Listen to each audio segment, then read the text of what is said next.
discuss in depth on Here at Home, especially since kids continue to find ways to purchase harmful substances. And it's becoming harder for parents to keep up with all the latest trends. New research from the University of Southern California has found that teen use of nicotine patches has nearly doubled in the last year. These small concealable pouches are also odorless, making it easy to hide. Teens are also using nitrous oxide more often to get high. Our national investigative team found out recently how easy the gas can be purchased online. Virginia is trying to crack down on that with a new bill that went into effect this month.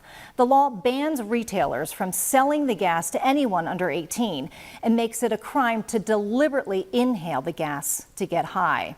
And our national investigative team also uncovered how easy it is for teens to buy vapes. Many products are marketed and sold on sites like TikTok using names like sensory packs or fidget toys, names used to get around the word vape, which is flagged.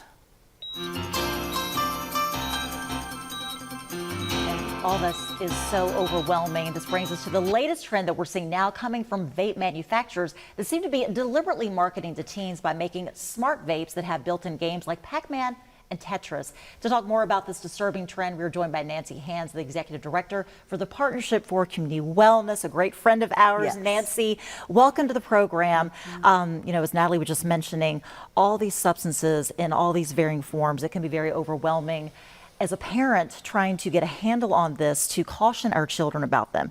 So let's talk about these so-called smart vapes that actually have Pac-Man and Tetris on them. Where did this even come from? Well, I think it's just the market one-ups it. They want to make, they want to make money, and what we need to help teens understand, or even preteens, that this is the actual big tobacco 2.0 wanting you as a customer for the rest of your lives, because we know this is the developing brain.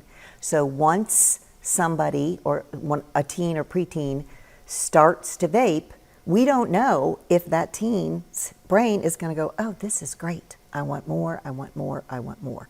And now they've incorporated, okay, we'll incorporate gaming too. And make it fun and encourage them to vape. Right. And, we were talking earlier today that they're actually encouraged to vape more, to do better in the game, to score better than their friend. And Nancy brought in a few examples of these we've got right here. And to just glance at it, it almost looks like a camera. Mm-hmm. This does not look like a vape to me at all. We've got a close-up shot of some of these others in different colors, very attractive. Also seem to be marketing girls specifically with these, pretty absolutely. Pinks and purples and things like that. How do they impact young people's brains? Well, we know the developing brain is not fully engaged, is not fully developed. And when we go into classes, they know the magic number. The magic number average is 25. Right. And they know that it's the frontal cortex. But still, the marketing to this is we want money. And so we're going to go to the youngest and get that money.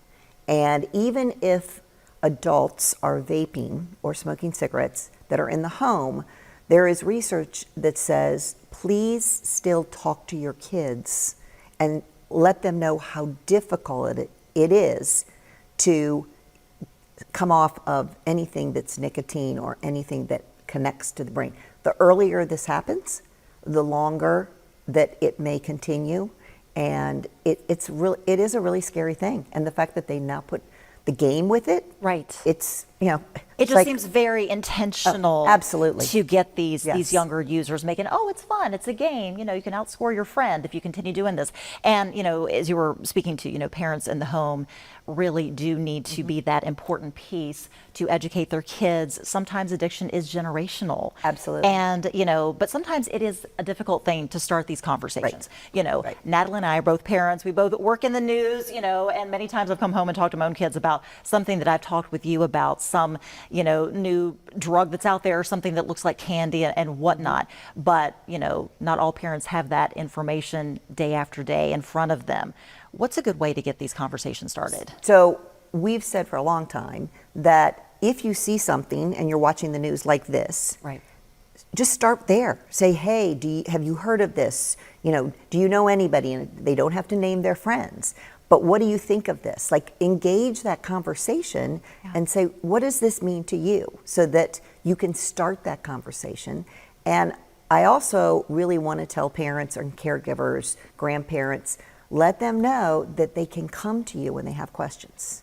And that means that you really can't get shocked and can't be judgmental. Exactly. Yes. Right. Yeah. So that conversation, because it does get harder. Some of us did not have this 15, even 20 years ago. This all came very, very quickly. And we just need to have those conversations without the phones. Exactly. And the awareness, and just, by showing what these vapes look like on TV on this program, this will hopefully enlighten some parents. Hey, this is what to watch out for, Right. Along with everything else. And of course, you guys are very active in the school systems too. Yes. And we have gone into many, many of the classrooms, especially in April and May of this past school year. And we bring in people that are in recovery. We bring in the DEA partners so that they can help kids understand all of this and how really, this digital way that we're doing things, it is not 100% safe. Exactly. And it's all connected with, Yes. the digital devices and, the vapes and all the things. All right. We appreciate you so much, Nancy. Thank You're always you. such a source of great information.